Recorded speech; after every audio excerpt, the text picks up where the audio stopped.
नमस्कार दोस्तों, मेरा नाम है अमित। मैं आपको पढ़ा रहा था जीएस। जीएस के अंतर्गत हिस्ट्री हिस्ट्री के अंतर्गत मध्यकालीन भारत में दिल्ली सल्तनत में कुतुबुद्दीन ऐबक समाप्त हो चुका था। जो मैंने बताया था कि वो पोलो खेलते हुए घोड़े से गिर के उसकी मृत्यु हो जाती है। तो कहते हैं कि ऐबक का भी कोई पुत्र नहीं था। कुछ विद्वानों में मतभेद है। कुछ विद्वान मानते हैं सिर्फ उसकी पुत्रियां थी और कुछ विद्वान मानते हैं उसके पुत्र थे। लेकिन अधिकतर लोग यही मानते हैं कि कुतुबुद्दीन ऐबक का भी कोई पुत्र नहीं था। जो तो कुतुबुद्दीन ऐबक खत्म हो जाता है तो फिर वही उत्तराधिकार को लेकर समस्याएं उत्पन्न होती हैं। उस समस्या का लाभ उठा के या फिर कुछ भी कहो, एक एक वो शासक बनता है आराम शाह। ये बहुत कमजोर शासक था। कमजोर शासक था मतलब इसका शासन सिर्फ 8 महीने के आसपास रहा है। 8 महीने के आसपास रहा, आराम सा बनता है शासक। ये एक अयोग्य शासक था। ऐसी स्थिति में तो अयोग्य शासक का नाम मतलब कुछ भी काम है सही से नहीं कर पा रहा था।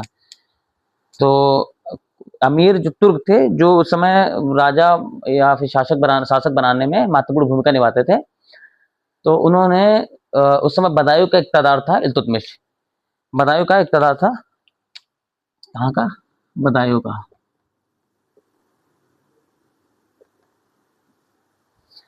बदायूं का इक़्तिदार था इल्तुतमिश। इसको बुलाते हैं अमीर तुर्क में एक मुख्य नाम है अली इस्माइल का। एक ये तो अयोग्य शासक था। कुछ दिन तक रहा तो इससे परेशान हो गए लोग। तो परेशान होके इल्तुतमिश को बुलाया इल्तुतमिश को बुलाया शासक बनने के लिए। उस समय ये बदायूं में था। बदायूं में, उत्तर प्रदेश के बदायूं में था। तो एक अमीर तुर्क रहते हैं, अमीर तुर्क तुर्क जिनका नाम था अली इस्माइल। ये इसको आमंत्रित करते हैं कि आप आइए और दिल्ली पे शासन करिए। इल्तुतमिश तो चाहता ही था, कौन नहीं चाहता शासक बनना। इल्तुतमिश दौड़ता है भाई, दौड़ आता है। तो वहीं दिल्ली के पास एक जगह का नाम है दिल्ली। दिल्ली के पास जगह है जुद, शायद जुद। तो क्या नाम है, नाम नाम नाम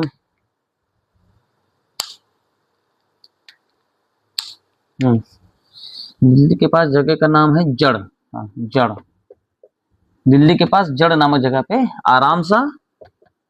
आराम शाह और इल्तुतमिश वर्सेस इल्तुतमिश इल्तुतमिश आमने सामने होते हैं। तो आराम शाह कहता है, क्या भाई युद्ध करने आए हो, दिल्ली गद्दी प्राप्त करनी है? इल्तुतमिश कहता हाँ भाई, प्राप्त तो करनी है। तो फिर यहाँ पे युद्ध होता है, जिसको कहते हैं जड़ का युद्ध। जड़ का युद्ध ये 1210 के आसपास होता है। ये क्वेश्चन पूछा गया है, जड़ का युद्ध। इस युद्ध में इल्तुतमिश ने क्या किया, आराम शाह की हत्या कर दी। ये निपट गए। इल्तुतमिश गद्दी पे बैठा। इल्तुतमिश गद्दी पे बैठ गया। अब कार्यकाल शुरू हुआ किसका? इल्तुतमिश का। हाँ, ये मर गया आराम शाह, ये चले गए। ये 8 माह का शासन किया इन्होंने। कितने महीने का? 8 माह तक ये राजा बने रहे। इन्होंने सोने शान शौकत से जीवन 8 माह के लिए यापन किया और ये चले गए। इनकी जगह पर गद्दी बैठता है कौन? इल्तुतमिश। इल्तुतमिश गद्दी बैठता है। ये एक योग्य शासक था। योग्य शासक इन द सेंस कि इसने दिल्ली को राजधानी बनाई। इसने उपाधि धारण की अली अली उल उमरा की उपाधि ली अली उल उमरा की उपाधि धारण करके गद्दी पे बैठा। और सुल्तान आजम भी कहते हैं। इसका जो इल्तुतमिश है, इसका जो अर्थ, जिसे कुतुबुद्दीन ऐबक, ऐबक का मतलब था चंद्रमा का देवता, ऐसे ही इल्तुतमिश का मतलब होता है साम्राज्य का स्वामी। साम्राज्य का स्वामी। और साम्राज्य बड़ा किया इसने। उपाधि ली अली उल उमरा की, गद्दी बैठा, सुल्तान आजम की उपाधि धारण की। इसके पिता का नाम था ईलम खां। इसके पिता का नाम था ईलम खां। ईलम का क्वेश्चन पूछा नहीं जाता है, लेकिन यूपीपीसीएस है, कुछ भी पूछ सकता है। तो ईलम खां बैठता है। ईलम खां इसके पिता है। ईलम का इसके पिता है। फिर ये उस समय दासों का क्रय विक्रय काफी तेजी चल रहा था। जैसे कुतुबुद्दीन ऐबक को गोरी ने खरीदा था, इसी प्रकार इसको जो है बुखारा लाया जाता है। एक है इसको दास के रूप में, किसको, इल्तुतमिश को, इल्तुतमिश को दास के रूप में, दास के रूप में बुखारा लाया जाता है। बुखारा एक जगह नाम है, बुखार नहीं है, बुखारा लाया जाता है। बुखारा लाया गया, बुखारा आ गए, जहां पे इनको खरीद लिया किसने, सद्र जहां ने। अब सोच लो क्रम, सद्र जहां ने इनको। अच्छा हुआ क्या है, इल्तुतमिश बहुत ही प्रतिभाशाली था, प्रतिभाशाली था, बुद्धिमान था, सुंदर था। तो इससे इसके भाइयों में ईर्ष्या पैदा हो गई थी। ईर्ष्या पैदा हो गई तो ईलम खां जो इसके पिता थे वो परेशान रहने लगे। तो इन्होंने क्या किया, बेच दिया, इसको बेच दिया। बेचने के बाद इस दास के रूप में बेचने के लाया गया, दास के रूप में कहा, बुखारा, जहां पे सद्रजहां ने इसको खरीद लिया। और सद्रजहां ने इसको खरीदा और सद्रजहां ने फिर इसको बेच दिया। सद्रजहां ने भी बेच दिया, इसको बेचा है वो जमालुद्दीन मोहम्मद चुस्तक बा। सद्रजहां ने इसको बेचा किसको, जमालुद्दीन, जमालुद्दीन, जमालुद्दीन मोहम्मद, मोहम्मद चुस्तक खां को, चुस्तक खां को बेच दिया। अब समझो बुखारा लाया गया, बुखारा के पिताजी इलम खां लेके आए, वहां में इन्होंने बेचा सद्रजहां को, सद्रजहां ने भी इसको बेच दिया जमालुद्दीन मोहम्मद चुस्तक खां को। अब अब ये क्या करेगा, रखेगा तो है नहीं, ये भी बेचेगा। ये लेके आ गया गजनी, गजनी, गजनी लेके आया। गजनी जब ये आया लेके, तो पूरे बाजार है ये, बाजार में दासों के बाजार लगता था पहले, बाजार, बाजार में इसको रखा गया। और ये इतना प्रभावशाली था, इतना सुंदर था कि पूरे बाजार को आकर्षित कर रहा था। लोग कहीं कुछ खरीदने जा रहे हैं लेकिन पहले इल्तुतमिश को देख के इसके आकर्षित हो जा रहे थे। तो इसकी सूचना मिली किसको, गोरी को। गोरी, ये गोरी वही है जो 1191 में पृथ्वीराज सिंह चौहान से युद्ध हुआ, फिर 1192 में हुआ। इसमें पृथ्वीराज चौहान हारते हैं, पृथ्वीराज चौहान हारते हैं। इसमें संदेह है, इतिहासकार अपना अपना मत भेजते हैं, कुछ कहते हैं हारते हैं, कुछ कहते हैं इन्होंने इसकी हत्या कर दी, कुछ कहते हैं अधीनता स्वीकार कर ली। इसका कोई प्रमाण साक्ष्य नहीं है। पृथ्वीराज रासो जो इनके पृथ्वीराज चौहान के एक उस समय साम्राज्य में जो कवियों को रखने की एक परंपरा थी, तो उसी समय पृथ्वीराज चौहान के कवि रहते हैं जिनका नाम रहता है चंद्रबरदाई, चंद्रबरदाई। इन्होंने लिखा है पृथ्वीराज रासो, पृथ्वीराज रासो। इसमें बताते हैं कि ये पृथ्वीराज ने मोहम्मद गौरी के मार दिया था, लेकिन अब इसका कोई प्रमाण नहीं है। अब क्या है क्या नहीं हुआ सो पता नहीं। इसी में का वो है 4 बांस 24 गज अंगुलष्ट प्रमाण ताव पर सुल्तान ने मच्चू को चौहान, ये जो कविता है इसी इसमें चंद्रबरदाई ने जो पृथ्वीराज रासो लिखी इसी में वर्णित है। तो क्या हुआ कि हाँ बाजार लाया गया, इसकी खबर मिलती है किसको, गौरी को। गौरी खबर मिली, गौरी पहुंचा कि भाई खरीदते हैं ये, हाँ क्या इसको बिठाना है। प्रयास करूंगा कि आप लोगों को पीडीएफ उपलब्ध करा सकूं। अभी पीडीएफ पे काम नहीं चल रहा है क्योंकि चलाना क्या है मुझे करना है। आप लोग थोड़ा सहयोग करके सब्सक्राइब कर दीजिए चैनल को, इससे मैं प्रोत्साहित हूं और अच्छी वीडियो बनाने के लिए आपको आरओ पीसीएस में मदद मिले, जीएस में।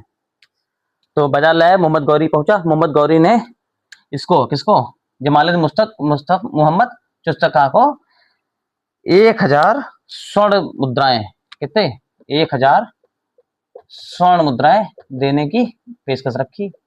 इसने कहा यार इतना बढ़िया चीज है मेरे पास, पूरा बाजार देख रहा है और 1000 काहे बेचें, इसने मना कर दिया, कहा नहीं बेचेंगे। तो गौरी से गुस्सा हो गया कि बेचो कैसे नहीं, मेरे साम्राज्य में खड़े हो, मेरे अधीन हो और बेचोगे नहीं। तो कहा नहीं बेचेंगे। तो कहा नहीं बेचोगे तो जाओ इसको यहाँ गजनी में तो बेच ही नहीं सकते हो, कोई खरीदेगा नहीं, बेच नहीं सकते। तो इसको क्रय विक्रय पे रोक लगा दी गौरी ने, क्रय विक्रय पे रोक लगा दी, गजनी में रोक लगा दी भैया। अब इसको बेचना तो है ही है। फिर उसी समय जो कुतुबुद्दीन ऐबक था वो एक विजय अभियान पे गया था गौरी के साथ। जब वापस लौटता है तो वो भी देखता है इसको।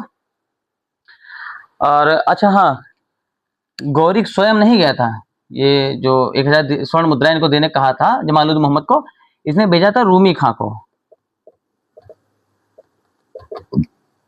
हाँ रूमी खां को भेजा था। तो कुतुबुद्दीन ऐबक वापस आता है, वो भी इससे बहुत प्रभावित होता है कि यार है तो बढ़िया बढ़िया, मतलब कि लड़ने में और कुशल है, कुशल सेनापति है, कुशल सैनिक है, ये हमारे साम्राज्य को बहुत ऊपर ले जा सकता है। हमारे जो मालिक हैं उनकी बहुत मदद कर सकता है, उनके जो साम्राज्य विस्तार की योजना है उसमें बहुत ही कारगर साबित होगा। तो वो कहता है गौरी से कि ऐसा करिए, आप खरीद लीजिए। अब कैसे खरीदना है ये आप जानिए, लेकिन हाँ खरीद लीजिए। तो कहा अच्छा, लेकिन मैंने तो क्रय विक्रय रोक लगा दी। तब सोचो इसको किसको, हाँ ये इल्तुतमिश, सॉरी इल्तुतमिश को लाया जाता है दिल्ली। दिल्ली, दिल्ली में खरीदता है। खरीदता कौन? रूमी खां ही, रूमी खां ही खरीदता है। और कितने में? 1 लाख, 1 लाख जीतल, जीतल मुद्रा थी उस समय की। 1 लाख जीतल में खरीदता है कि तो किसको? इल्तुतमिश। आप सोचो इल्तुतमिश कहाँ 1000 स्वर्ण मुद्राएं मिले थे, फिर 1 लाख जीतल में ये बिका। 1 लाख जीतल में बिका। और जब इसको खरीदा है गद्दी पे, खरीदा गया 1 लाख जीतल में खरीदा गया। 1 लाख में जीतल खरीद कर फिर आगे कहानी पता ही है कि वो कुतुबुद्दीन ऐबक बनते हैं, फिर वो खत्म हो जाते हैं, फिर आराम से बढ़ता है, फिर जड़ के युद्ध में आराम से होकर इल्तुतमिश मार देते हैं और गद्दी पे बैठते हैं। और समझो तुम कि इसके पूर्व जैसे इसको खरीदा था तो इसको बदायूं का इक्ता सबसे उच्च इक्ता था और उसको प्रदान कर दिया जाता है। यहीं से बुलाया था आराम से युद्ध के लिए, जड़ का युद्ध, उसमें बदायूं का किरदार तो था। और जो बदायूं का इक्ता है उसमें सबसे उच्च इक्ता माना जाता था। 1210 में शासक बना। प्रथम इलबारी तुर्क शासक, दिल्ली का पहला सुल्तान इल्तुतमिश था। ठीक, उसने क्या किया? अच्छा, ये इसको देखिए, कुतुबुद्दीन ऐबक जो था, सबसे बड़ी बात है, कुतुबुद्दीन ऐबक गौरी का दास था। दास ये भी गौरी का था, लेकिन उसके अंदर वो भावना थी कि मैं दास हूँ। उसने कभी वो शासक की पदवी नहीं धारण की, वो उसने हमेशा मालिक की या सिपह। बंद हो गया, लेकिन मैं वीडियो बनाता रहा तो यहाँ तक पहुंच गया। दोबारा मैं शुरू करता हूँ कि कुतुबुद्दीन ऐबक इल्तुतमिश राजा बनता है। और कुतुबुद्दीन यहाँ शायद थे कि कुतुबुद्दीन ऐबक को इस चीज का एहसास था कि वो गौरी का दास है, और उसने जो है सिपा सालार या मालिक की उपाधि धारण की, कभी शासक की उपाधि धारण नहीं की। लेकिन इन्होंने क्या किया? हाँ, तो इल्तुतमिश ऐसा नहीं था। और दूसरी बात, कुतुबुद्दीन ऐबक ने अपने जो साम्राज्य, अपने जो शासन या अपने शासक की स्वीकृति, शासन की स्वीकृति बताया था मैंने कि वो गौरी के वैध उत्तराधिकारी महमूद से प्राप्त की थी। लेकिन ऐसा नहीं है। इल्तुतमिश ने कहा कि नहीं, हम उनसे नहीं लेंगे। उस समय मुस्लिमों के राजनीतिक गुरु या कहते हैं खलीफा, जिनको कहते थे खलीफा, बगदाद, बगदाद के उस समय खलीफा थे। बगदाद, बगदाद के खलीफा थे। इनका नाम था अली मुंसिर बिल्लाह, अली मुंतसिर बिल्लाह, बिल्लाह। इनसे इसने क्या किया? शासन की स्वीकृति प्राप्त की, शासन की स्वीकृति प्राप्त की। हाँ, शासन की स्वीकृति प्राप्त की। इन्होंने इसकी स्वीकृति देने के लिए एक अधिकार पत्र दिया इसको, किसको? इल्तुतमिश को अधिकार अधिकार पत्र दिया तथा कुछ वस्त्र दिए, वस्त्र दिए शासक के रूप में, वस्त्र दिए। इन वस्त्र को कहा जाता है खिलियत, खिलियत। इसको इल्तुतमिश को दिए कि जाओ अब शासन करो। कुछ लोगों ने इसका विरोध किया कि अभी तुम दास हो, तुमको गौर से साम्राज्य से वो नहीं मिला है, मुक्ति प्रमाण पत्र नहीं मिला है। तो इसने दिखाया, जो ये अली मुंसिर बिल्लाह ने जो इसको अधिकार पत्र दिया था, इसने सबको दिखाया और लोगों ने माना कि हाँ, कि हाँ आप मुक्त हो चुके हैं और शासन कर सकते हैं। तो ये जो मिला है इनको 1229 में मिला था। नहीं नहीं, ठीक, 1229 में मिला है कि 1211 गद्दी बैठ गए। ये शासन करते रहे करते रहे करते रहे। 1229 में इन्होंने किया इनसे बगदाद खलीफा से मुक्ति प्रमाण पत्र लिया और कुछ वस्त्र दिए, जिसे खिलियत कहते हैं।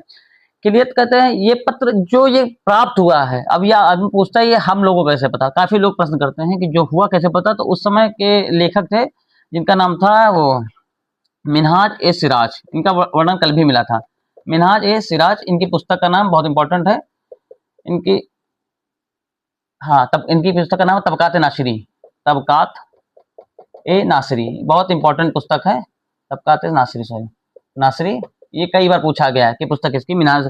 इसी से उल्लेख मिलता है कि इन्होंने, इल्तुतमिश ने क्या किया? बगदाद के खलीफा से वो प्राप्त किया है अधिकार पत्र और खिलियत नाम के वस्त्र प्राप्त किए हैं और इनको मुक्ति प्रमाण पत्र बगदाद खलीफा प्राप्त हुआ है। अच्छा, कुतुबुद्दीन ऐबक ने किसी प्रकार कोई सिक्के नहीं चलाए थे, क्योंकि कुतुबुद्दीन ऐबक विस्तार करना चाहते नहीं था। कुतुबुद्दीन ऐबक चाहता था जितना है उतना रहे, बढ़ाने का आवश्यकता नहीं है। लेकिन इल्तुतमिश इस बात में विश्वास नहीं करता था। कुतुबुद्दीन को जैसे 10 रुपए मिले पुश्तैनी रूप में। तो कुतुबुद्दीन सोचता था कि जो 10 रुपए मिले या एक घर मिला है तो वो घर सुरक्षित है, दूसरा घर बनाने के 10 की 20 बनाने की आवश्यकता नहीं है। पता चला 10 की 20 बनाने के 10 भी चला गया, लेकिन ऐसा इल्तुतमिश नहीं था। इल्तुतमिश सोचता था 10 तो मैं बचा ही लूंगा, इतने मेरे अंदर सामर्थ्य है, मैं 10 के 20 बनाऊं, है ना, 10 के 20 बनाओ, 20 के 30 बनाओ, तो साम्राज्य विस्तार करने का काम करेगा। और तो हाँ, तो कुतुबुद्दीन ऐबक ने सिक्के नहीं चलाए थे, लेकिन इल्तुतमिश इसके अपोजिट था। इल्तुतमिश ने सिक्के चलाए, नए सिक्के चलाए, जिसको टंका और गीतल कहते हैं, ये आगे बताएंगे। तो सिक्के चलाए, इसे सिक्के पे क्या किया, अपने आप को खलीफा का दास, खलीफा का दास अंकित कराया। पहली बात, खलीफा के नाम के सिक्के चलवाए, खलीफा के नाम के सिक्के चलवाए, खलीफा के नाम के सिक्के चलवाए। इसने किसने, इल्तुतमिश ने खलीफा के नाम के सिक्के चलवाए। अब ये शमसी वंश का दिल्ली का पहला सुल्तान था, शमसी वंश का दिल्ली का पहला सुल्तान था, और ये एक ऐसा सुल्तान था जिसने दिल्ली को अपनी राजधानी बनाया। कुतुबुद्दीन ने लाहौर बनाया था, इल्तुतमिश दिल्ली सल्तनत का पहला सुल्तान था जिसने अपनी राजधानी दिल्ली बनाया। इसीलिए तुगलक वंश के बताया था मैं, तुगलक वंश का एक राजा होता है, उसने क्या किया, अपने जो खुतबे में अपने पूर्ववर्ती सभी राजाओं का नाम का उल्लेख करता है, लेकिन कुतुबुद्दीन ऐबक का नहीं करता, क्योंकि वो लाहौर राजधानी रख के शासन करता था। इल्तुतमिश पहला शासक था जिसने दिल्ली को अपनी राजधानी बनाया। अब देखो ये गद्दी बैठ गए, सब कुछ चल रहा है हिसाब किताब, लेकिन आपको याद होगा कि मोहम्मद गौरी के समय 3 प्रमुख उसके वो थे गुलाम। एक तो कुतुबुद्दीन ऐबक था जो मर चुका है, दूसरा यलदौज था, तीसरा कुबाचा था। तो यलदौज उस समय जब ये गद्दी बैठता है तो यलदौज जो है गजनी का शासक था, गजनी का शासक था कौन, यलदौज। अच्छा एक चीज और देखो, यलदौज जो है ये गौर साम्राज्य है, गौर साम्राज्य, इसका गुलाम है यलदौज। इधर इल्तुतमिश ये भी कहीं ना कहीं उसका गुलाम था गौरी का, तो इसका कहीं ना कहीं इनका कनेक्शन तो रहेगा ही। इसके बीच का कनेक्शन का जो रूप था वो यलदौज के रूप में था। तो यलदौज गजनी का शासक है। यहीं पे ख्वारिज्मों ने क्या किया, हमला कर दिया, ख्वारिज्मों ने हमला कर दिया, यलदौज को मारा। यलदौज भागा यहाँ से, और भाग के पहुंच गया लाहौर से पहुंचा पंजाब आपको पता है, पंजाब का जो क्षेत्र है वो दिल्ली के पास है। अब इल्तुतमिश को चिंता हुई कि यार ये पंजाब तक आ चुका, ऐसा ना अगला हमरा हमारे कर दे, कल हमको कूट काट दे भाई। और क्या भरोसा है भाई, है तो गौरी का ही दास, जिसने पृथ्वीराज चौहान से युद्ध हुआ, जिनका जयचंद के साथ चंदावर का युद्ध हुआ है। तो ऐसा ना हो समस्या कर दे, ये समस्या करे, इससे पहले हम ही इसको जो है निपटा लेते हैं। तराइन का मैदान है, तराइन के मैदान में युद्ध होता है। इसका इधर एक तरफ यलदौज, दूसरी तरफ इल्तुतमिश। इसमें क्या है, यलदौज पराजित हो जाता है, पराजित हुआ और आगे चल के हत्या हो जाती है इसकी। मरता नहीं, हत्या होती है, दोनों अंतर है। मरना अपनी मौत मरना, हत्या मतलब मार देना। इनकी हत्या हो जाती। अब जैसे इनकी हत्या हुई तो अब समझो तुम, इनके बीच में कौन था, ये समाप्त हो गया, तो इनके बीच का संबंध समाप्त। अब इल्तुतमिश को 2 फायदा हुए, एक तो स्वतंत्र शासक बन गया, गोर का जो बीच में एक था यलदौज वो खत्म हो गया, गोर साम्राज्य बिल्कुल संपर्क इनका खत्म। अब ये स्वतंत्र शासक भांति व्यवहार करेगा। अच्छा हाँ, ये तो यलदौज मर गए। अब यलदौज मर गए, बचा है कुबाचा। अब यलदौज मर चुके हैं, अब दूसरा समस्या खड़ी कर सकता है, वो है कुबाचा। उसके नाम में लग रहा, कुबाचा बाँच दिया आया। कुबाचा की बात करते हैं, कुबाचा क्या कर रहा है उस समय। कुबाचा जो है मुल्तान और सिंध का शासक है इस समय। बताया था हमने, उसको यलदौज को गजनी प्राप्त हुआ था, कुबाचा को मुल्तान और सिंध प्राप्त हुआ था, ऐबक को उत्तरी भारत का क्षेत्र प्राप्त हुआ था। तो कुबाचा को मिला है मुल्तान और सिंध, यहाँ शासन कर रहा था ये। इल्तुतमिश ने अब कहा कि यलदौज तो निपटा दिए गए, कुबाचा भी निपटा देते हैं, क्योंकि आगे चल के समस्या कर ना पाए कोई। कुबाचा पे हमला कर दिया इल्तुतमिश ने, इल्तुतमिश ने हमला किया, ठीक है, हमला किया, कुबाचा भाग गया, बिना युद्ध के भाग गया, युद्ध लड़ा ही नहीं और भागा। जाना यलदौज मार दिए गए तो हमारी क्या औकात है, ये भाग लिया। अब यलदौज उस समय बहुत प्रभावशाली रहे होंगे, तभी तो डर गए भी, ये भागा। अच्छा इल्तुतमिश छोड़ने वाला कहाँ है, समस्या है, ये भागा, इल्तुतमिश ने पीछा कर लिया, जाओगे कहाँ भैया, पीछा के कैसे, इल्तुतमिश ने इसका पीछा कर लिया कि भागो, कहाँ भागते हो। फिर एक मंसूरा जगह है चिनाब नदी के निकट, ये भागा है, भागते भागते पहुंचा मंसूरा।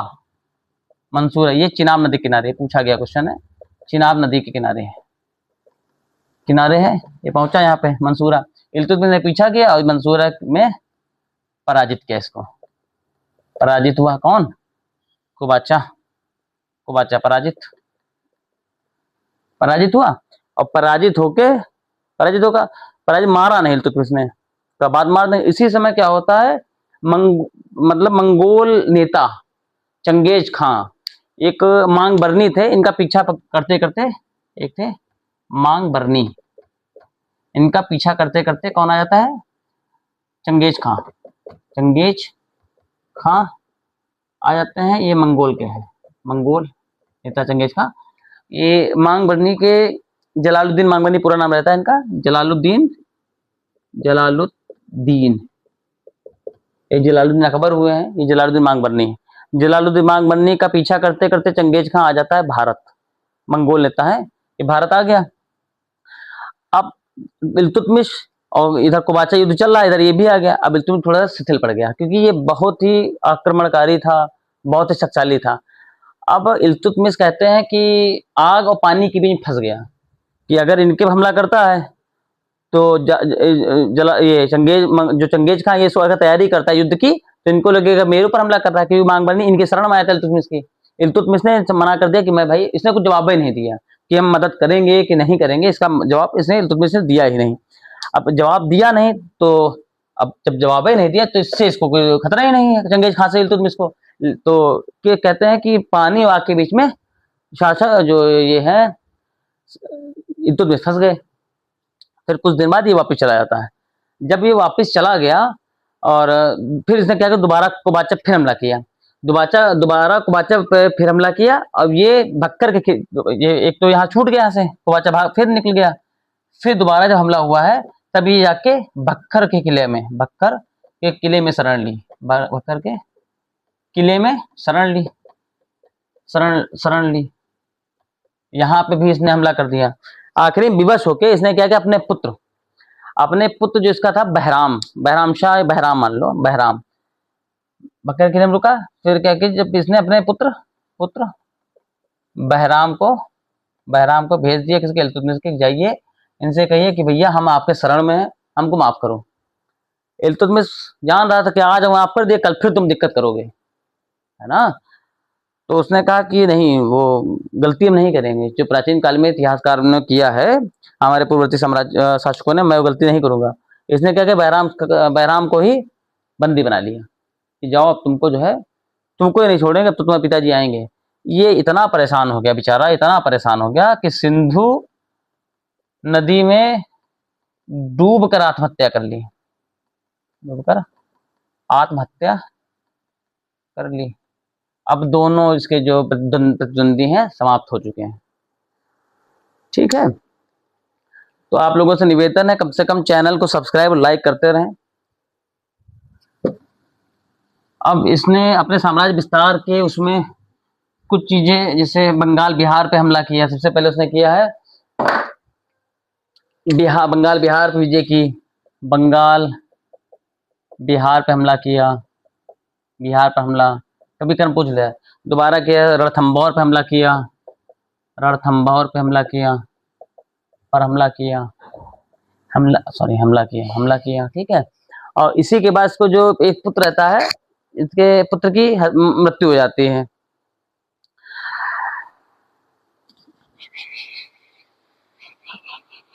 इसके पुत्र का नाम था नासिरुद्दीन। देखो, पहले इसी समय रणथंभौर विजय के बाद 1229 में इसने अली मंसूर बिल्ला से अपने पद की स्वीकृति ली थी। उसके बाद इसका पुत्र जो है नासिरुद्दीन की मृत्यु हो जाती है, हत्या नहीं मृत्यु होती है, इसकी मृत्यु होती है, हत्या मृत्यु अंतर है, इनकी मृत्यु हो जाती है। और अच्छा, ये तो हो गया इनका हिसाब किताब। अब इसने कुछ महत्वपूर्ण काम किए हैं। इसने तुर्के चिहलगामी